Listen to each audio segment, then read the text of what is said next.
Well, our tour of the Arabian travel market continues. We moved across the UAE to the east coast, Fujairah. Patrick, you're very much an expert on Fujairah, so how's it growing as a destination, perhaps an international destination? We're considering we opened the Meridien in 2002 and there was absolutely nothing there, and you were one of the first people to come and join us there. Today there is over 7 international hotels.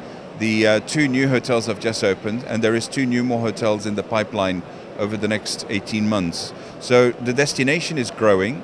The average occupancy of the destination is also growing. We thought at one stage with the excessive number of hotels we would have a problem. That's what I was just going to ask you actually. Are you frightened of the number of hotels and how it's growing? Well, it's a typical life cycle, isn't it? You know, when a newcomer comes in, it disturbs the market, so you go a bit soft, but then guess what? You have to survive. So you go and find some more business and the occupancies go back up. And Fujairah has managed to sustain this. You know, Ras Al Khaimah's opened, Ajman's opened, Turkey's back to normal, Egypt's back to normal, and we're still managing to keep up with the same occupancies. So Fujairah has now become a more known destination than it was 15 years ago. So as you said, 15 years ago, the opening of the Meridien Al Aqah, how's that survived? What's been the key enhancements over those 15 years? Well, the key survival factor of the Meridien Al Aqah has been the consistency, high level of service. The consistency that the customer or the guest knows that every guest leaves happy, meaning if we make a mistake, and yes we do make mistakes, we fix them, we repair them, and you leave happy. So you don't have to fight for your rights, basically. The owners are great people. Emirates Airlines, they're known for their quality. So we have to keep up with them, or they can keep pumping money into the hotel to make sure it's always up there. 4 years ago, we refurbished all our rooms. We've just changed all the air conditioning banks. We're refurbishing the lobby this summer. We refurbished the kids club last year. We're starting our restaurant renovations as well this year. So it's constantly something new.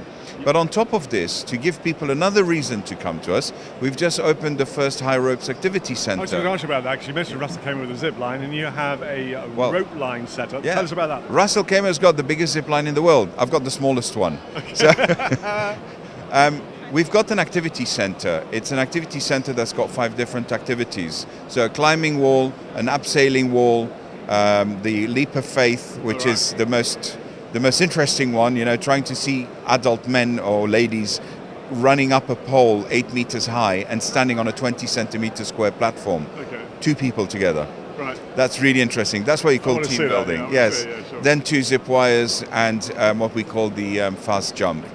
So that's Meridien Al Aqah on the east coast. Now, moving inland, because you wear several hats, what about the desert resort, Al Maha? Oh, Al Maha. Who doesn't love Al Maha? You get there and you start relaxing the minute you walk through the door, or the minute you drive through the door, because to get to the front door, it's 10 kilometers from the gates, you know. Al Maha has just finished a major refurbishment. We've refurbished all our suites. Some people are going to say to me, but we can't see a difference. You're absolutely right. Nothing visible. Al Maha is timeless. Talking to our guests and talking to all the stakeholders before we did the refurb, everybody said we want to keep it exactly as it is. So what we did is we upgraded the infrastructure. So the air conditioners were old, so they needed to be replaced with more up-to-date, with more energy efficiency, with more environmental friendly air conditioners. We've replaced the electricity pumps on our swimming pools with solar powered pumps. We've replaced, what else? The LED lights.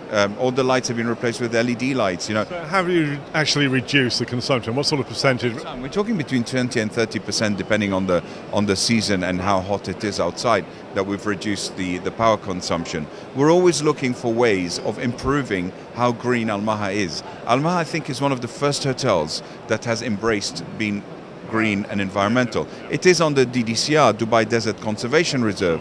So just by naming that, it has to be environmentally friendly. But now we're trying more and more to embrace the whole thing and try to go fully towards conservationism.